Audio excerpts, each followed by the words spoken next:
राधे राधे, हरे कृष्णा। आप सभी भक्तजनों का दिन शुभ और मंगलमय हो। आज हम करेंगे पौष पूर्णिमा में सत्यनारायण भगवान की संपूर्ण कथा। चैनल को सब्सक्राइब जरूर कर लेना। सत्यनारायण व्रत का पहला अध्याय है।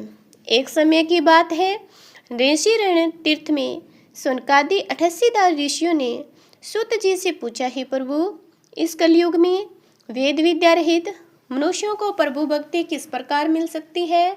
उनका उद्धार कैसे हो सकता है? हे मुनि श्रेष्ठ, कोई ऐसा तप बताइए जिससे थोड़े समय में पुण्य मिले, मनोवांछित फल भी मिल जाए। इस प्रकार की कथा सुनने की हम इच्छा रखते हैं। सवर शास्त्रों के ज्ञाता सुत जी बोले, हे वैष्णवों में पूज्य, आप सभी ने प्राणियों के हित की बात पूछी है, इसलिए मैं एक ऐसे श्रेष्ठ व्रत को आप लोगों को बताऊंगा जिसे नारद जी ने लक्ष्मी नारायण जी से पूछा और लक्ष्मीपति ने मुनि श्रेष्ठ नारद जी से कहा। अब आप सब ध्यान से सुनिए। एक समय की बात है, योगीराज नारद जी दूसरों के हित की इच्छा के लिए अनेकों लोकों में घूमते हुए मृत्युलोक में आ पहुँचे। यहाँ उन्होंने अनेक योनियों में जन्मे प्राय सभी मनुष्यों को अपने कर्मों के द्वारा अनेकों दुखों से पीड़ित देखा। उनका दुख देख नारद जी सोचने लगे कि कैसा यत्न किया जाए जिसके करने से निश्चय रूप से मानव के दुखों का अंत हो जाए। इसी विचार पर मनन करते हुए वह विष्णु लोक में गए। वहां वह देवों के इस नारायण की स्तुति करने लगे, जिनके हाथों में शंख चक्र गदा और पद्मा थे, गले में वरमाला पहने हुए थे। स्तुति करते नारद जी बोले, हे भगवान, आप अनंत शक्ति से संपन्न हैं। वन तथा वाणी भी आपको नहीं पा सकती। आपका आदि अंत मध्य नहीं है। निर्गुण स्वरूप सृष्टि के कारण भक्तों के दुख को दूर करने वाले हैं। आपको मेरा नमस्कार है। नारद जी की स्तुति सुन विष्णु भगवान बोले, हे मुनि श्रेष्ठ, आपके मन में क्या बात है? आप किस काम के लिए पधारे, उसे निसंकोच कहो।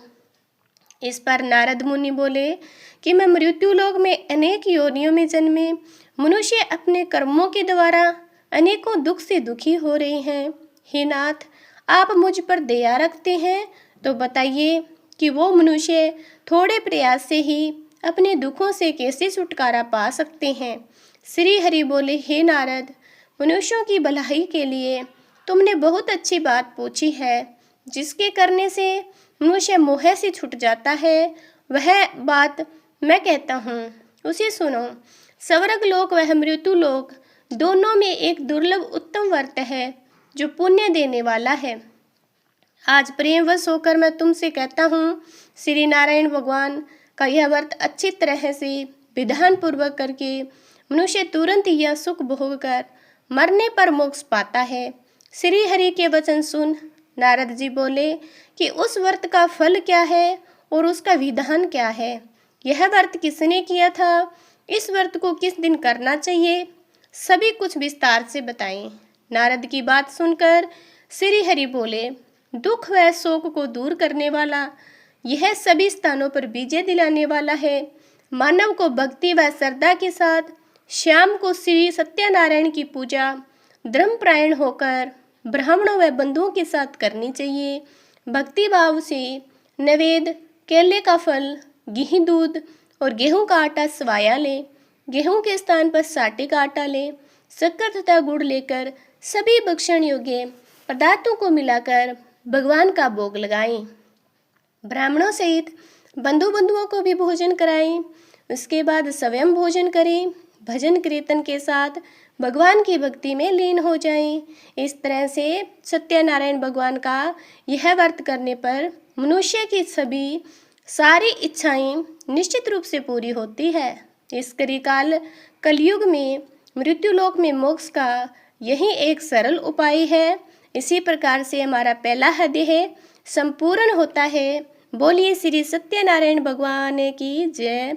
सत्यनारायण भगवान की व्रत कथा का दूसरा अध्याय है। श्री सुत जी बोले, हे ऋषियों, जिसने पहले समय में इस व्रत को किया था उसका इतिहास कहता हूँ, ध्यान से सुनो। सुंदर काशीपुरी नगरी में एक अत्यंत निर्धन ब्राह्मण रहता था। भूख प्यास से परेशान वह धरती पर घूमता रहता था। ब्राह्मणों से प्रेम करने वाले भगवान ने एक दिन ब्राह्मण का वेश धारण कर उसके पास जाकर पूछा, हे विप्रो, नित्य दुखी होकर तुम पृथ्वी पर क्यों घूमते हो? दीन ब्राह्मण बोला, मैं निर्धन ब्राह्मण हूँ, भिक्षा के लिए धरती पर घूमता हूँ। हे भगवान, यदि आप इसका कोई उपाय जानते हो तो बताइए।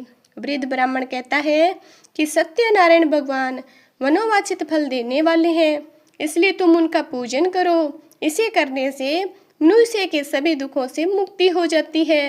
वृद्ध ब्राह्मण बनकर आए सत्यनारायण भगवान उस निर्धन ब्राह्मण को व्रत का सारा वृतांत बताकर अंतर्ध्यान हो गए। ब्राह्मण मन ही मन सोचने लगा कि जिस व्रत का वृद्ध ब्राह्मण करने को कहा गया मैं उसे जरूर करूँगा। यह निश्चय करने के बाद उसे रात में नींद नहीं आई। वह सवेरे उठकर सत्यनारायण भगवान के व्रत का निश्चय कर भिक्षा के लिए चला गया। उस दिन निर्धन ब्राह्मण को भिक्षा में बहुत धन मिला, जिससे उसने बंधुओं के साथ मिलकर श्री सत्यनारायण भगवान का व्रत संपन्न किया। भगवान सत्यनारायण का व्रत संपन्न करने के बाद निर्धन ब्राह्मण सभी दुखों से छूट गया, अनेक प्रकार की संपत्तियों से युक्त हो गया। उसी समय से ब्राह्मण हर माह इस व्रत को करने लगा। इस तरह से सत्यनारायण भगवान के व्रत को जो मनुष्य करेगा वह सभी प्रकार के पापों से छूटकर मोक्ष को प्राप्त होगा। जो मनुष्य इस व्रत को करेगा वह सभी दुखों से मुक्त हो जाएगा। सूत जी बोले, इस तरह से नारद जी ने नारायण जी से कहा, श्री सत्यनारायण व्रत को मैंने तुमसे कहा, हे प्रभु, मैं अब और क्या करूं? ऋषि बोले, हे मुनिवर, संसार में उस विप्र से सुनकर और किस किस ने इस व्रत को किया, हम सब इस बात को सुनना चाहते हैं। इसके लिए हमारे मन में श्रद्धा का भाव है। सूत जी बोले, हे मुनियों, जिसने इस व्रत को किया वे सब सुनो। एक समय में विप्र धन व ऐश्वर्य के अनुसार अपने बंधुओं के साथ इस व्रत को करने को तैयार हुआ। उसी समय एक लकड़ी बेचने वाला बूढ़ा आदमी आया और लकड़ियां बाहर रखकर अंदर ब्राह्मण के घर में गया। प्यास से दुखी वह लकड़हारा उनको व्रत करते देख प्रभु को नमस्कार करने पूछने लगा कि आप ये क्या कर रहे हो? तो उन्होंने बताया कि मैं व्रत कर रहा हूँ, इसे करने से क्या फल मिलेगा, कृपया मुझे भी बताएं। ब्राह्मण ने कहा कि सब मनोकामनाओं को पूर्ण करने वाला सत्यनारायण भगवान का व्रत है। इनकी कृपा से मेरे घर में धन धान्य आदि की वृद्धि हुई। प्रभु सत्यनारायण व्रत के बारे में जानकर लकड़हारा बहुत प्रसन्न हुआ। चरणामृत लेकर प्रसाद खाने के लिए अपने घर गया। लकड़हारा ने अपने मन में संकल्प किया कि आज लकड़ी बेचने से जो धन मिलेगा उसी से सत्यनारायण भगवान का उत्तम व्रत करूँगा। मन में इस विचार को ले बूढ़ा आदमी सिर पर लकड़ियाँ रखकर उस नगर में बेचने गया जहाँ धनी लोग ज़्यादा रहते हैं। उस नगर में उसे अधिक लकड़ियों के दाम मिले। बूढ़ा प्रसन्नता के साथ अपने दाम लेकर केले, शक्कर, घी, दूध, दही और गेहूं का आटा ले सत्यनारायण भगवान के व्रत की अन्य सामग्रियां लेकर अपने घर गया। वहां अपने वधुओं को बुलाकर विधि विधान सत्यनारायण भगवान का पूजन और व्रत किया। इस व्रत के प्रभाव से बूढ़ा लकड़हारा धन पुत्र आदि से युक्त होकर संसार के समस्त सुख भोग कर अंतकाल में बैकुंठ धाम को चला गया। इसी प्रकार से अब हमारा दूसरा अध्याय समाप्त होता है। बोलिए श्री सत्यनारायण भगवान की जय। सत्यनारायण भगवान की व्रत कथा का तीसरा अध्याय शुरू करते हैं। सुत जी बोले, हे श्रेष्ठ मुनियों, अब आगे की कथा कहता हूँ। पहले समय में उल्कामुख नाम का एक बुद्धिमान राजा था। वह सत्यवक्ता और जितेंद्रिय था। प्रतिदिन देवस्थानों पर जाता, निर्धनों को धन देकर उनके कष्ट को दूर करता। उनकी पत्नी कमल के समान मुख वाली तथा सती साध्वी थी। भद्रशिला नदी के तट पर उन दोनों ने श्री सत्यनारायण भगवान का व्रत किया। उसी समय साधु नाम का एक वेश्य आया। उसके पास व्यापार करने के लिए बहुत सा धन भी था। राजा को व्रत करते देखकर विनय के साथ पूछने लगा, हे राजन, भक्ति भाव से पूर्ण होकर आप यह क्या कर रहे हो? मैं सुनने की इच्छा रखता हूँ, तो आप मुझे बताएं। राजा बोला, हे साधु, अपने बंधु बांधवों के साथ पुत्र आदि की प्राप्ति के लिए एक महान शक्तिमान श्री सत्यनारायण भगवान का व्रत एवं पूजन कर रहा हूँ। राजा के वचन सुन साधु आदर से बोला, हे राजन, मुझे इस व्रत का सारा विधान कहिए। आपकी कथा के अनुसार मैं इसी व्रत को करूँगा। मेरी भी कोई संतान नहीं है और इस व्रत को करने से निश्चय रूप से मुझे संतान की प्राप्ति होगी। राजा से व्रत का सारा विधान सुन व्यापार से निवृत्त हो अपने घर को गया। साधु वैश्य ने अपनी पत्नी को संतान देने वाले इस व्रत का वर्णन कह सुनाया और कहा कि जब मेरी संतान होगी तब मैं इसी व्रत को करूँगा। साधु ने इस तरह के वचन अपनी पत्नी लीलावती से कहे। एक दिन लीलावती पति के साथ अनादित हो संसारिक धर्म में प्रवृत्त होकर सत्यनारायण भगवान की कृपा से गर्भवती हो गई। 10वें महीने में उसके गर्भ से एक सुंदर कन्या ने जन्म लिया। दिनों दिन वह ऐसी बढ़ने लगी जैसे कि शुक्ल पक्ष का चंद्रमा बढ़ता है। माता पिता ने अपनी कन्या का नाम कलावती रखा। एक दिन लीलावती ने मीठे शब्दों में अपने पति को याद दिलाया कि आपने सत्यनारायण भगवान के जिस व्रत को करने का संकल्प किया था उसी करने का समय आ गया है। आप इस व्रत को करिए। साधु बोला कि हे प्रिय, इस व्रत को मैं उसके विवाह पर करूँगा। इस प्रकार अपनी पत्नी को आश्वासन देकर वह नगर को चला गया। कलावती पिता के घर में रहकर वृद्धि को प्राप्त हो गई। साधु ने एक बार नगर में अपनी कन्या को सखियों के साथ खेलते हुए देखा तो उन्होंने तुरंत दूत को बुलाया और कहा कि मेरी कन्या के योग्य वर देख आओ। साधु की बात सुनकर दूत कंचन नगर में पहुंचा और वहां देखभाल कर लड़की के सुयोग्य वाणिक पुत्र को ले आया। सुयोग्य लड़के को देख साधु ने बंधुओं को बुलाकर अपनी पुत्री का विवाह कर दिया। लेकिन दुर्भाग्य की बात यह थी कि साधु ने अभी तक श्री सत्यनारायण भगवान का व्रत नहीं किया। इस पर श्री भगवान क्रोधित हो गए और श्राप दिया कि साधु को अत्यधिक दुख मिले। अपने कार्य में कुशल साधु बनिया जमाई को लेकर समुद्र के पास स्थित होकर रत्नासारपुर नगर में गया। वहां जाकर दामाद ससुर दोनों मिलकर चंद्रकेतु राजा के नगर में व्यापार करने लगे। एक दिन भगवान सत्यनारायण की माया से एक चोर राजा का धन चुराकर भाग रहा था। उसने राजा के सिपाहियों को अपना पीछा करते हुए देख चुराया हुआ धन वहां रख दिया जहां साधु अपने जमाई के साथ ठहरा हुआ था। राजा के सिपाहियों ने साधु वैश्य के पास राजा का धन पड़ा देखा तो वह ससुर जमाई दोनों को बांधकर प्रसन्नता से राजा के पास ले गए और कहा कि उन दोनों चोरों को हम पकड़ लाए हैं, आप आगे की कार्रवाई की आज्ञा दें। राजा की आज्ञा से उन दोनों को कठिन कारावास में डाल दिया और उनका सारा धन उनसे छीन लिया। श्री सत्यनारायण भगवान से श्राप से साधु की पत्नी बहुत दुखी हुई। घर में जो धन था उसे चोर चुरा ले गए। शारीरिक तथा मानसिक पीड़ा, भूख प्यास से अति दुखी हो अन्न की चिंता में कलावती के ब्राह्मण की घर आई। वहां उसने श्री सत्यनारायण भगवान का व्रत होते देखा। फिर कथा भी सुनी। प्रसाद ग्रहण कर वह रात को घर को वापस आई।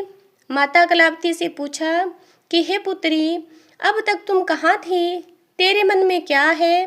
कलावती ने अपनी माता से कहा, हे माता, मैंने एक ब्राह्मण के घर में श्री नारायण भगवान का व्रत देखा है। कन्या के वचन सुन लीलावती भगवान के पूजन की तैयारी करने लगी। लीलावती ने परिवार व बंधुओं सहित श्री सत्यनारायण भगवान का पूजन किया। उनसे वर मांगा, मेरे पति तथा जमाई शीघ्र घर आ जाएं। साथ ही यह प्रार्थना की कि हम सबका अपराध क्षमा करें। श्री सत्यनारायण भगवान इस व्रत को संतुष्ट हो गए और राजा चंद्रकेतु को सपने में दर्शन देकर कहा कि हे राजन, तुम उन दोनों वेश्यों को छोड़ दो। तुमने उनका जो धन लिया है उसे वापस कर दो। अगर ऐसा नहीं किया तो मैं तुम्हारा धन, राज्य व संतान सभी को नष्ट कर दूंगा। राजा को यह सब कहकर अंतर्ध्यान हो गए। प्रातःकाल सभा में राजा ने अपना सपना सुनाया। फिर बोले कि वणिक पुत्रों को कैद से मुक्त कर सभा में लाओ।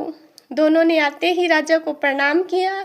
राजा मीठी वाणी में बोला, हे महानुभावो, भाग्यवश ऐसा कठिन दुख तुम्हें प्राप्त हुआ, लेकिन अब तुम्हें कोई भय नहीं। ऐसा कह राजा ने उन दोनों को नए वस्त्राभूषण पहनाए। जितना धन उनका लिया उससे दुगना धन वापस कर दिया। दोनों वैसे अपने घर को चले गए। श्री सत्यनारायण व्रत कथा का तीसरा अध्याय समाप्त होता है।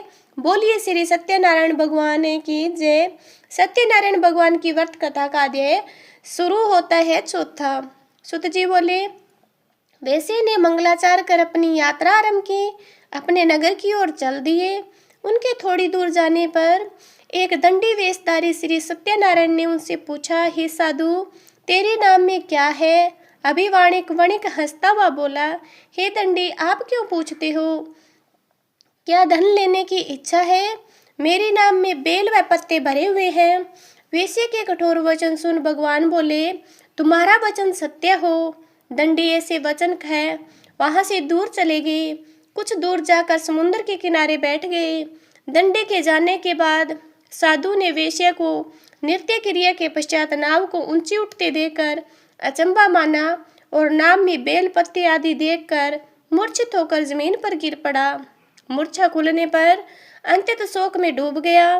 तब उसका दामाद बोला कि आप शोक न मनाएं, यह दंडे का श्राप है, इसलिए हमें उनकी शरण में जाना चाहिए, तभी हमारी मनोकामना पूरी होगी। दामाद की बात सुनकर मैं दंडे के पास पहुंचा और अंत्यत भक्ति भाव नमस्कार करके बोला, मैंने आपसे जो असत्य वचन कहे उनके लिए मुझे क्षमा कर दें। ऐसा कहकर महान शोकातुर होकर रोने लगा। तब दंडी भगवान बोले, हे वाणिक पुत्र, मेरी आज्ञा से बार बार तुम्हें दुख प्राप्त हुआ, तुम मेरी पूजा से विमुख हुआ।